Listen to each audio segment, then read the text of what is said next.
Okay, well, ladies and gentlemen, walk and talk motivational moments. Actually, I'm in the park, yes, with Matonda Makula, Makulu. Matonda Makula, former acting public defender in Jamaica. And we are just having this discussion about something which is dear to our hearts, which is the road to Jamaica becoming a republic. And Matunda, what's your talk about? What's your take on this?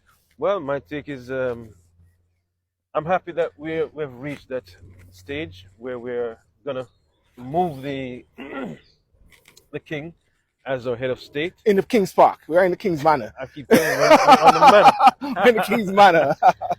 I'm happy that we've reached that stage in our political and constitutional history. Yes. But I'm disappointed that those who are leading the process and those who are involved in the process, the political directorate, seem to be in a unholy haste Yes. to do something without ensuring that the people, the voters, the citizens Yes.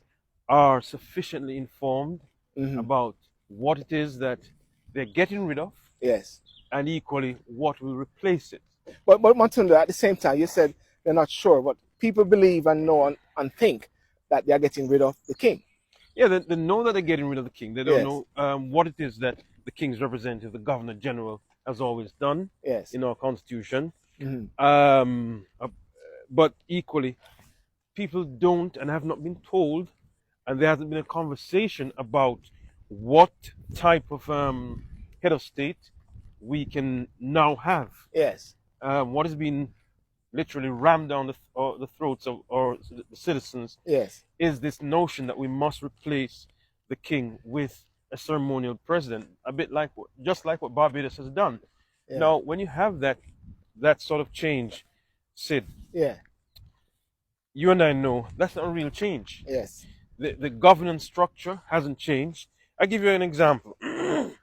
Our Senate, as it's presently comprised, Yes.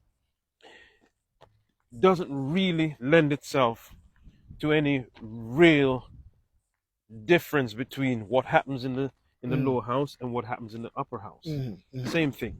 Mm. Yes, the opposition always have a block in third. I accept that. Yes. But why can't we start thinking now, since we're undergoing this great constitutional reform? Yes. Why can't we start thinking, well, should we have an elected upper house? Get everything elected. Get an elected upper house. Yeah. It doesn't have to be along the same lines that we're electing, that we are presently electing the lower house. What if, for example, you say only 30% of members in the Senate, elected Senate, should come from either of the two main political parties, for Yes. example. Yes. So you leave the other 70% of seats Mm-hmm. for you leave room for independents to come in, Yes. and non-traditional Let's go back to parties, that. Yeah. not non-traditional parties to take part. It's time for us in this process to think radically and to look at how we have failed, in what ways. And to be very creative, because Yes. sometimes in court, sometimes judges will say, "Let's be creative here." I know we got the orders and everything, but let's be creative. Of course. And I think it's an opportune time for Jamaicans to recognize that here is an opportunity, which is not just a lifetime. It's not going to be like a once in a lifetime. How many No. people think it's a once in a lifetime? It's not a once in a lifetime. No, because there's thing, is nothing in the Constitution that says that. Yeah. Yeah. But because it's not something that happens every day, Mm. let's do it, and do it not in a hurry, Yes. but let's take our time and do it properly. Another thing for me, Sid, Yeah. which is dear to my heart, is why is it we are removing the king, but we're still saying we should come to London and have in London the seat of our The Privy Council. the Privy Council. We can do better than that. And I don't know why. It just defeats logic.